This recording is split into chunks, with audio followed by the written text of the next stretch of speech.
See, my name's Catherine. I'm a practice nurse at Preston Grove Surgery in Yeovil. I've been specialised in diabetes for the past 11 years. I've been a practice nurse for 14 years. So this is about my journey, really. My patient care is patient-focused, person-focused, and I do have an individualised approach.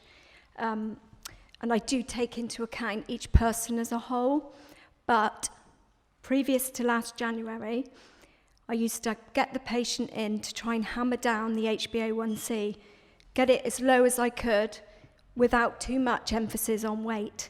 Before a consultation, I'd get the patient, before they came in, I'd look at their HbA1c result and check whether I could titrate their medications up or see what medications I could put them on. Rarely did I stop any drugs. They just went on more and more. I used to joke that I could have been the next sales rep for each new drug on the market. Quite embarrassing, really. I didn't think I was doing anything wrong because, as we all thought, diabetes is a progressive disease and just gets worse and worse. And what hope is there? They just end up on more drugs. I was wrong. I realise that now. We now know that diabetes is no longer a progressive disease and that there is hope and diabetes can be put into remission. Last January, something remarkable happened, and it's not only changed my life, but it's changed a lot of my patients' lives too. A patient bought me Michael Mosley's 8-week blood sugar diet book. He came in and I said, "Wow, what have you been doing?"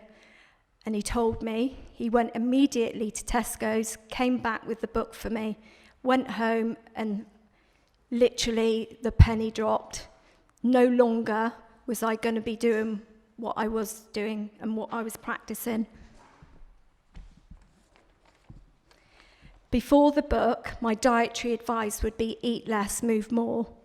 4 words that now slightly make me cringe because I just know it doesn't really work.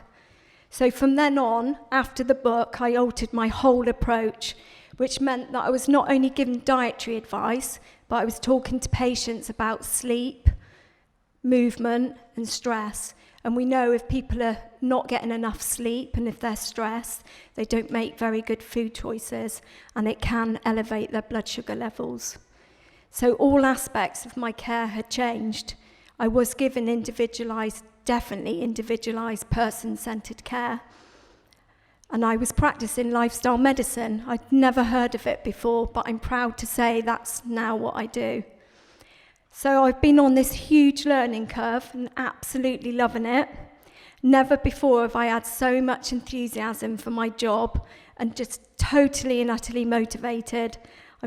I went to work the very next day after the book, so excited to share this new advice with patients. So I was on a learning curve and so were the patients. I started talking to patients about eating a low-carb diet, which essentially means eating real food, cutting out the processed foods, cutting out the sugars, including the healthy fats such as nuts, seeds, and eggs. My take-home message to patients is if you can pick it off a tree, pull it off a bush, it's been running around the field a couple of weeks before, then it's real food, and they just seem to get it, or try and eat like your great-great-grannies would have eaten. I encourage cooking from scratch as much as they're able to, and I realise that some patients do find this difficult, but I try and coach them as much as I can and give lots of support, and I do come up with simple recipes for them, and I've got lots of books in my room, and I do signpost them to lots of different online support. I do understand that this way of eating isn't for everyone, and sometimes it's just not appropriate. Sometimes patients can just make simple changes, and that's enough to improve their metabolic health and their well-being as well. Sometimes just giving up cakes and biscuits is enough, swapping breakfast cereals for eggs, or some people give up bread and they're just amazed by the difference that can make. This is so motivating for patients, and it just keeps them on the right path to keep going and just spurs them on. Lots of patients say to me they've never felt better, and they just can't believe how well they feel. They don't feel bloated anymore. They're clearer in their heads. It's just phenomenal, actually. What I have learned is that patients can't make the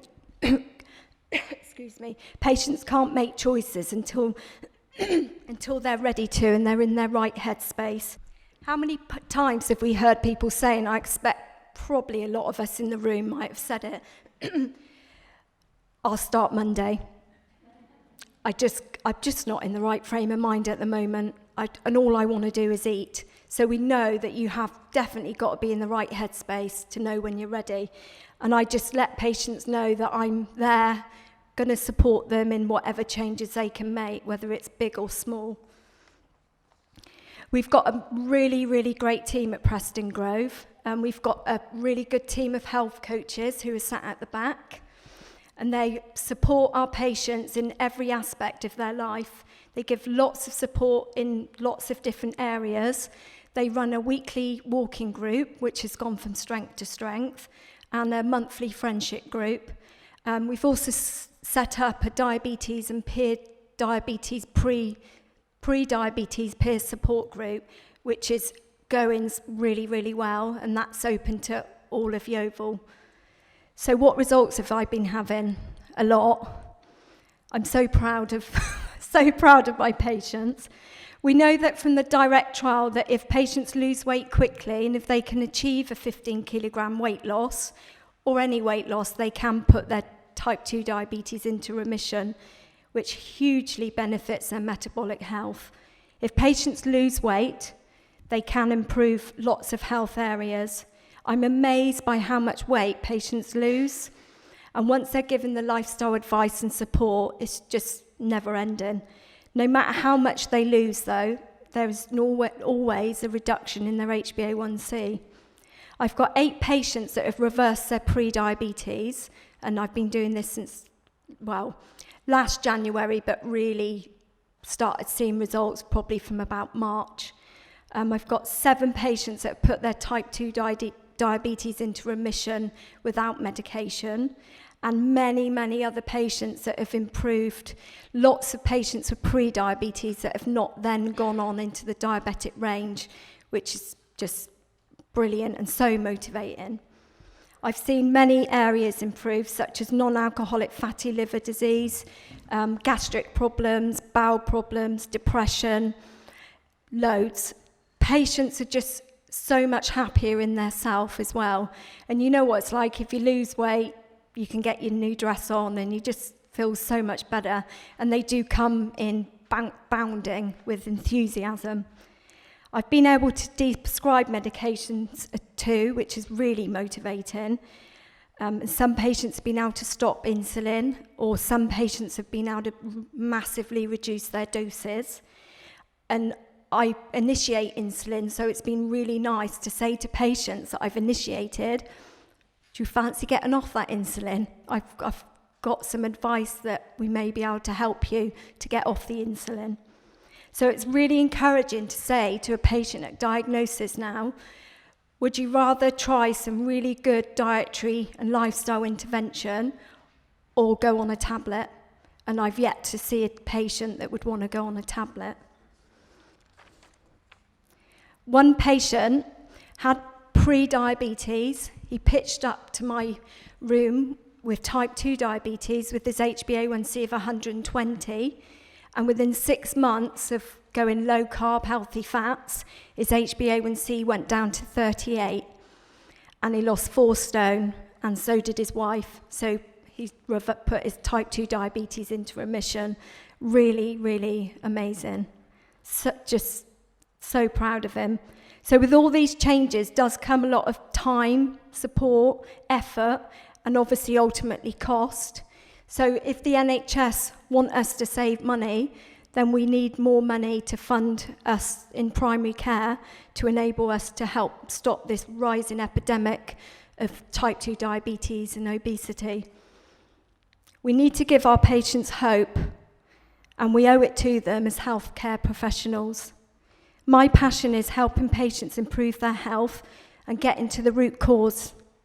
It's something that I absolutely love, and I just want to give my best to every patient and just strive to get brilliant results for them. Thank you for listening.